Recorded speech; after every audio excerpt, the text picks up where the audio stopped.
Learn the gas laws. If you don't learn the gas laws, you'll fail. Mr. Essie? What is it? I hate questions. Well, are you going to teach us the gas laws?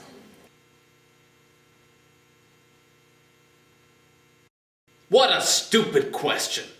Now open your textbooks. Man, I hate this stuff.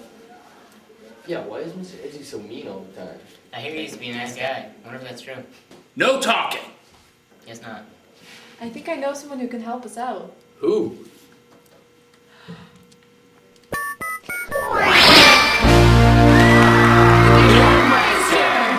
Hey, where did Mr. Essie go? Correct! I'm here to help you learn about the gas laws. First, let's write down some properties of gases.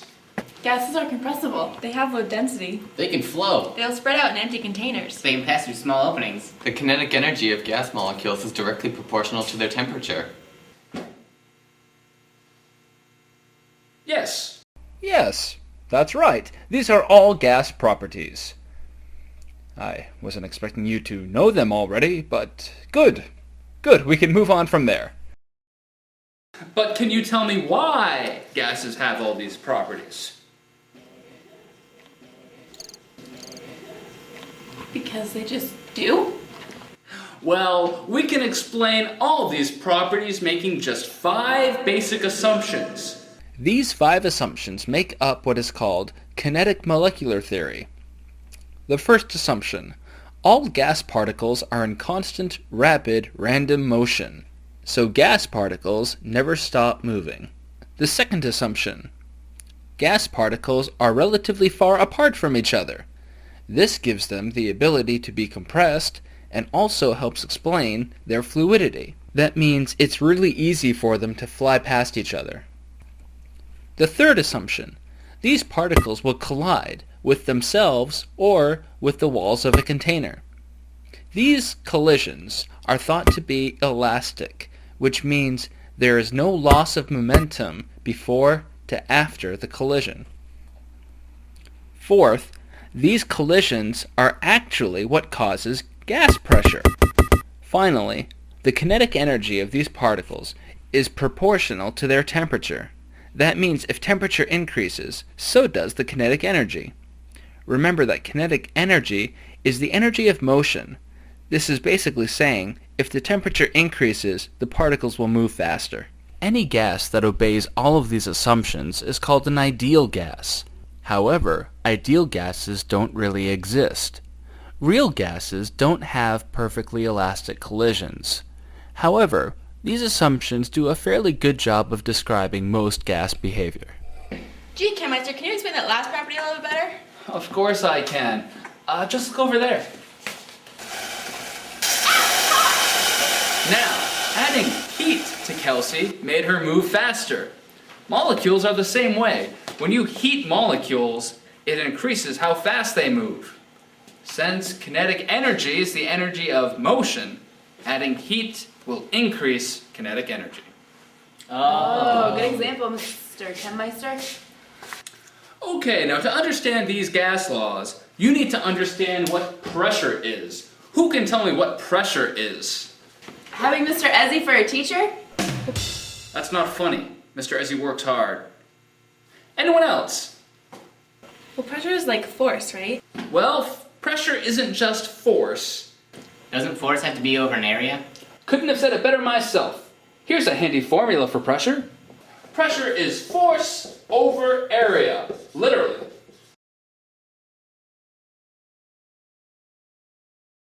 So, because the unit of force is a Newton, and the unit of area in the metric system is meters squared, the unit of pressure is newtons per meter squared, or 1 Pascal. Pascal is just a unit of pressure. So if you say something has pressure, it's just applying a force over a certain area? Right. So let's think about that for a second. Say you're standing on a frozen lake. Will you have more pressure if you stand on 1 foot or both feet? 1 foot. Because you have the same force over a smaller area. Oh yeah, it's like if you pop a balloon and using a sharper pin. But how does pressure apply to gases? Easily. Just consider this. Gas molecules are always moving. And whenever those molecules bump into something, they're going to exert a force. So gas pressure is just how many collisions these molecules are having. Yeah, that makes sense.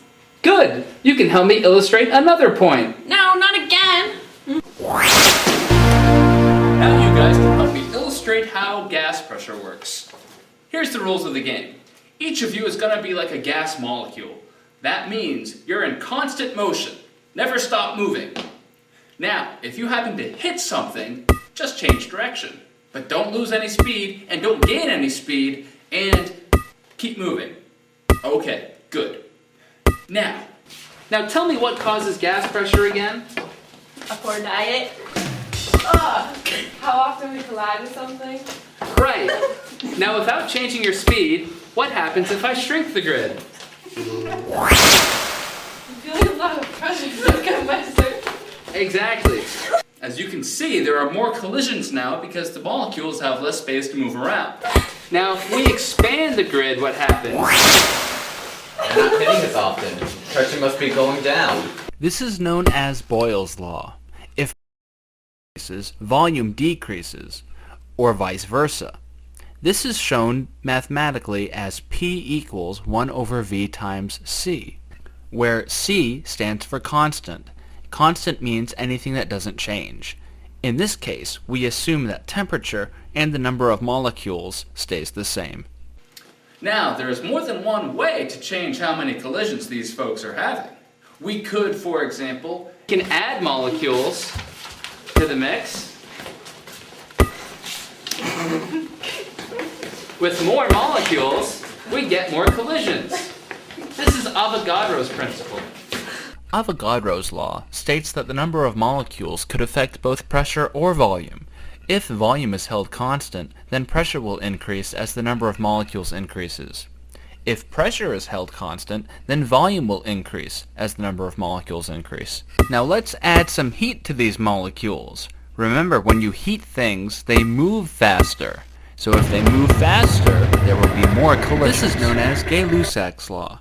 If you increase temperature, you will increase pressure if volume and number of molecules is held constant. Now, if you held pressure constant, it would be volume that increases instead of pressure. That is known as Charles' law. Okay, so we've talked about how to change pressure. But what happens if we keep pressure constant? That is to say, what if we make sure the number of collisions stay the same? What would happen if we increase the temperature then? Well, if the container is something flexible, the container will expand, volume will expand. Why? Well, for pressure to stay equalized, there must be no more collisions. If the molecules speed up, the only way to keep the number of collisions down is to expand the container. Remember, pressure is force over area. So if you increase the area, you will decrease the pressure. Now notice that in all of these instances, we kept something the same. We only changed one variable at a time. Pressure, but we kept number of molecules the same.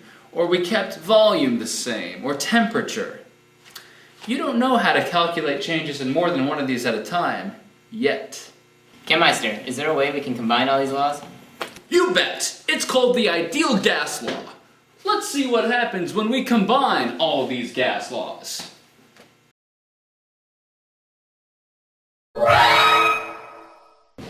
Well, gee, there's so much going on there. What's it good for?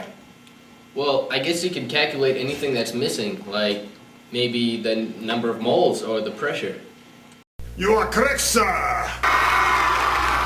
Wow, now that we know the ideal gas law, we know everything. That is not true. Unfortunately, not. Chemmeister, is Mr. Science telling the truth? Is the ideal gas law only for ideal gases? Which don't exist, right? Well, that's a good question. True. ideal gases don't really exist, so the ideal gas equation isn't perfect. But we can fix it. How?